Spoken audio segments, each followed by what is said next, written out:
दोस्तों स्वागत है एक बार फिर से आपके अपने यूट्यूब चैनल में। दोस्तों बड़ी खबर है जी हाँ, बीएड ब्रिज कोर्स सुनवाई का आदेश हुआ जारी। क्या है आदेश का सारांश, देखेंगे और डिस्कस करेंगे सब कुछ इस वीडियो में। तो बने रहिए वीडियो में अंत तक मेरे साथ बिना वीडियो को स्किप किए हुए। और यह दोस्तों पहली बार इस चैनल से जुड़ रहे हैं और आगे भी चाहते हैं कि इस चैनल के माध्यम से लगातार महत्वपूर्ण अपडेट आपको बिना रुकावट मिलती रहे, तो चैनल को सब्सक्राइब अवश्य कर लें ताकि मेरे वीडियो का नोटिफिकेशन आप तक बिना रुकावट पहुँचते रहें।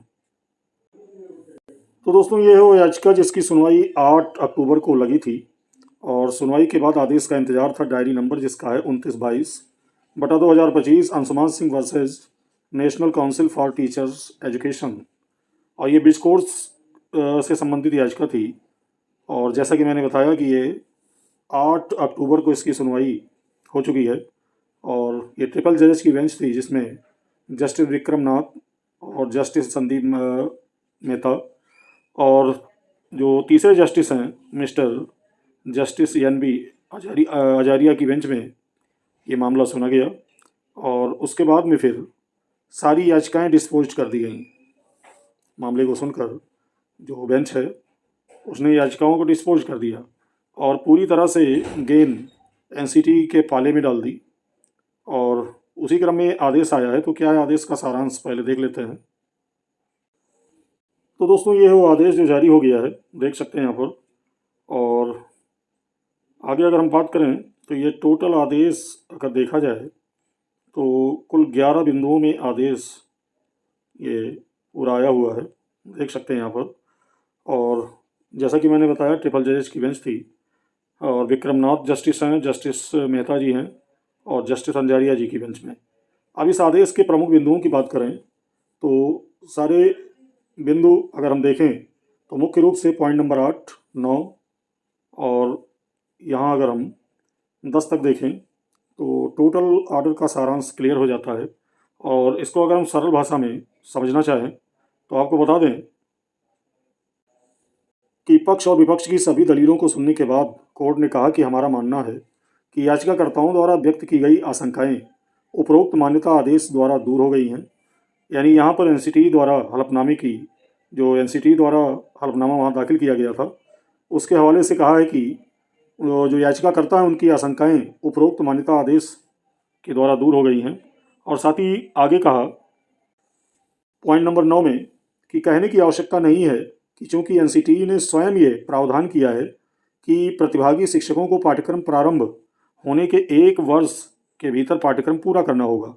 यानी एनसीटी ने अपने हलफनामा में ये स्वयं कहा था कि जो आवेदन लेने के 1 वर्ष के भीतर हम पूरा कराएंगे ब्रिज कोर्स का पाठ्यक्रम, यानी ब्रिज कोर्स की जो ट्रेनिंग है वो 6 महीने की, वो 1 वर्ष के अंदर हम पूरा कराएंगे।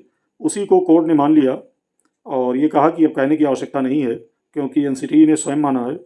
और उसी क्रम में आगे अगर हम बात करें तो आगे ये कहा गया कि राष्ट्रीय मुक्त विद्यालय शिक्षा संस्थान यानी एनआईओएस का पाठ्यक्रम याचिकाकर्ता उपरोक्त मान्यता आदेश के अनुसार पाठ्यक्रम प्रारंभ होने की तिथि से 6 महीने का प्रशिक्षण पूरा करने के हकदार होंगे।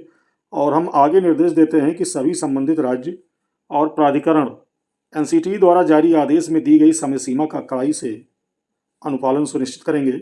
यानी कोर्ट ने ये बताया है कि सभी राज्य और जितने भी प्राधिकरण हैं वो दी गई समय सीमा जो एनसीटी के द्वारा दी गई है 1 वर्ष की, उसके भीतर ये जो आदेश है उसका कड़ाई से अनुपालन करेंगे। और उसी क्रम में पॉइंट नंबर 10 में कोर्ट ने कहा कि उपरोक्त टिप्पणियों के साथ रिट याचिकाएं बंद की जाती हैं, यानी क्लोज कर दी जाती हैं। और लंबित आवेदन यदि कोई हो तो उसका निपटारा किया जाएगा। तो कहने का मतलब दोस्तों ये है कि ब्रिज कोर्स के मामले में एनसीटी ने हलफनामा लगाया कि हम 1 वर्ष के भीतर ये प्रशिक्षण पूरा कराएंगे और उसी को कोर्ट ने पूरी तरह से मान्य करते हुए फिर ये आवश्यक नहीं समझा कि याचिकाओं को आगे बढ़ाया जाए और सभी याचिकाओं को डिस्पोज कर दिया।